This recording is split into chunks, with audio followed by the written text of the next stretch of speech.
The world had already begun preparing its goodbyes when the silence finally cracked. At 62, Eddie Van Halen stood not on a stage, not behind walls of amplifiers and screaming fans, but alone with the weight of a lifetime of sound echoing inside him.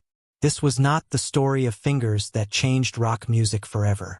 This was the story of resentment, pressure, rivalry, and the unspoken emotional toll of being declared untouchable.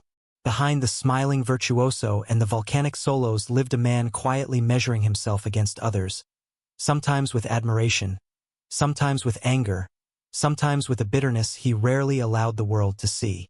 Names whispered for decades, legends, rivals, innovators, now carried a different emotional gravity. Why did certain guitarists haunt him instead of inspire him? Why did comparison feel like betrayal rather than competition? As illness closed in and time grew cruelly finite, Eddie's reflections sharpened, stripping away myth and revealing something far more fragile. Was genius ever meant to coexist with peace, or did it demand enemies to survive? The room is quiet in a way Eddie Van Halen never trusted. No amplifiers humming in standby, no laughter spilling from backstage hallways, no roar of a crowd vibrating through his chest. Only the faint mechanical rhythm of medical equipment and the shallow rise and fall of his breathing. His body, once a machine of muscle memory and instinct, is now betraying him in slow, humiliating increments. But his mind refuses stillness. It races backward, dragging decades with it, replaying moments he once drowned in noise. The world remembers Eddie as joy incarnate, a grinning architect of sound who seemed untouched by darkness. The image is frozen in time. Bare chest, striped guitar, fingers flying as if possessed. Yet beneath that image lived a man constantly measuring himself against shadows only he could see. In this sterile room, stripped of spectacle, those shadows grow sharp again. Faces appear in memory, not fans, but peers. Other guitarists, other legends, some admired, some resented, some avoided in conversation but never in thought. Each revolutionary riff had brought applause, but also comparison.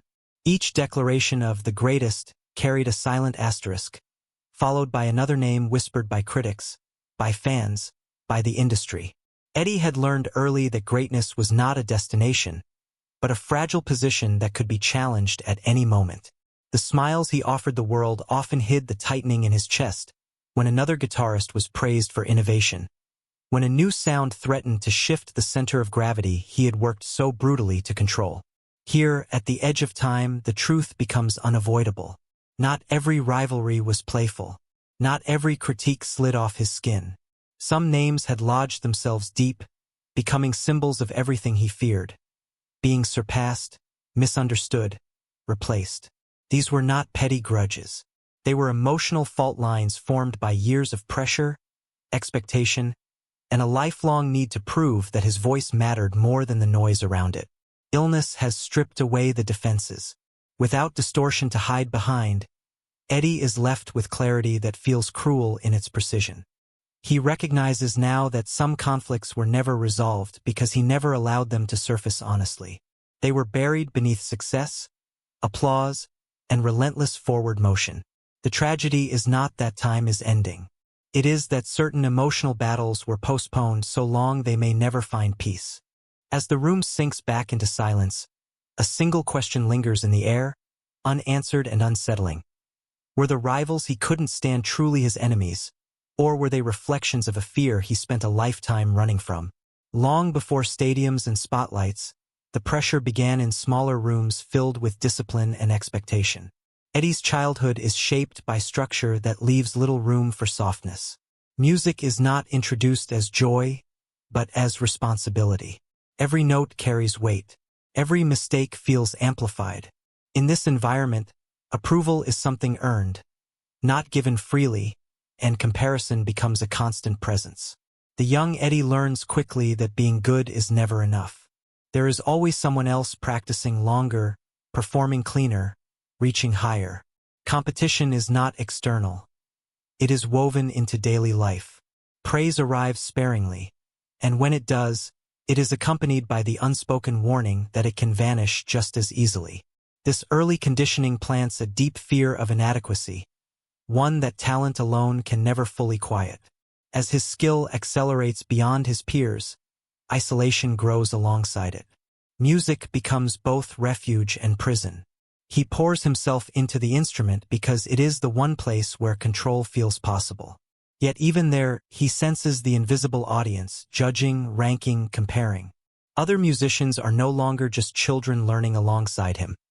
They become benchmarks, threats, reminders that perfection is expected, not celebrated. This is where admiration begins to blur into resentment. Guitarists who break rules, who gain recognition through unconventional paths, unsettle him. Not because they lack discipline, but because they seem unburdened by the rigid standards that shaped his own identity. Their freedom feels unfair. Their success feels dangerous. Without realizing it, Eddie begins attaching emotion to names, turning fellow musicians into symbols of everything he fears losing. The chapter closes on a quiet but lasting wound. Childhood teaches him that love is conditional, excellence is survival, and comparison is unavoidable. These lessons do not fade with age.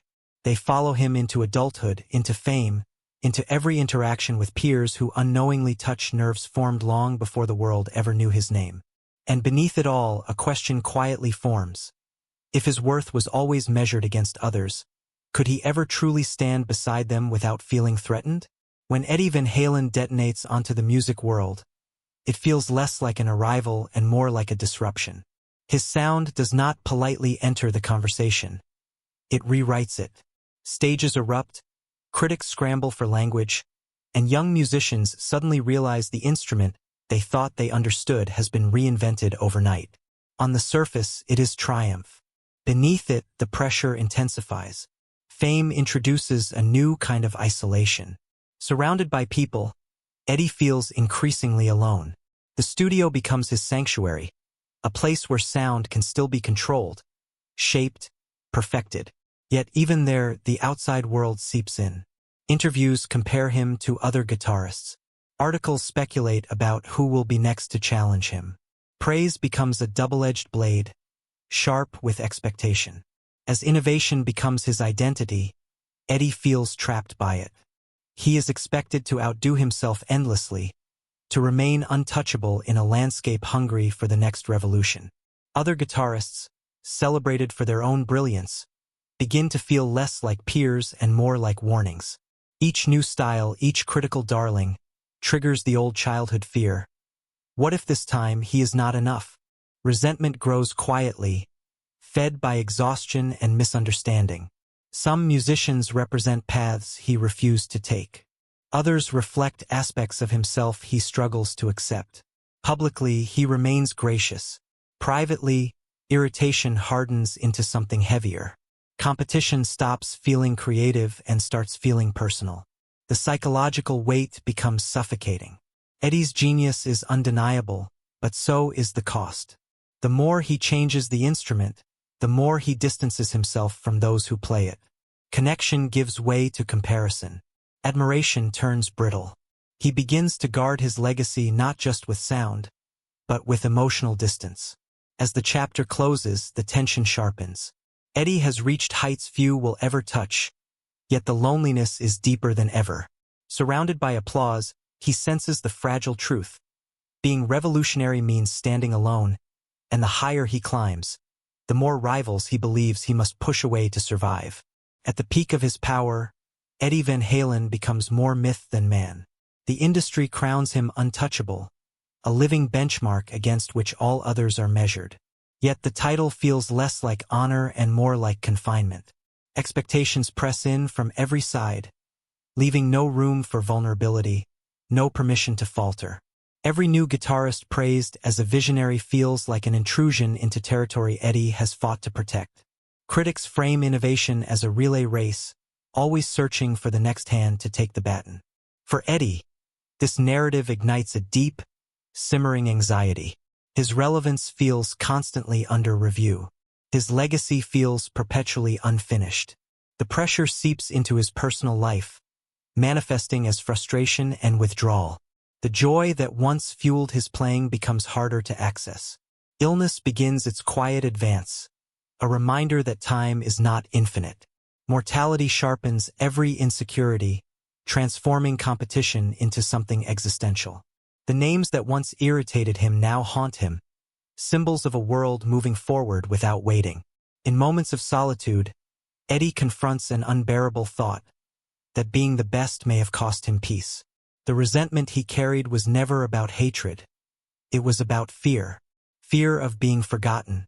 Fear of being misunderstood. Fear that when the noise stopped, he would be left alone with unresolved emotions he never learned to articulate. As his strength wanes, clarity emerges with cruel timing. He sees now that some battles were never about music at all. They were about identity, about survival in a world that rewards brilliance but offers little mercy. The cliffhanger hangs heavy. Has the fight to remain untouchable left him untouched by the very connection he needed most? In the final stretch, reflection replaces resistance. Eddie Van Halen's body fades, but his mind wanders freely through the echoes of a lifetime. The room is dim, light filtered softly, as if even the world itself is speaking in hushed tones.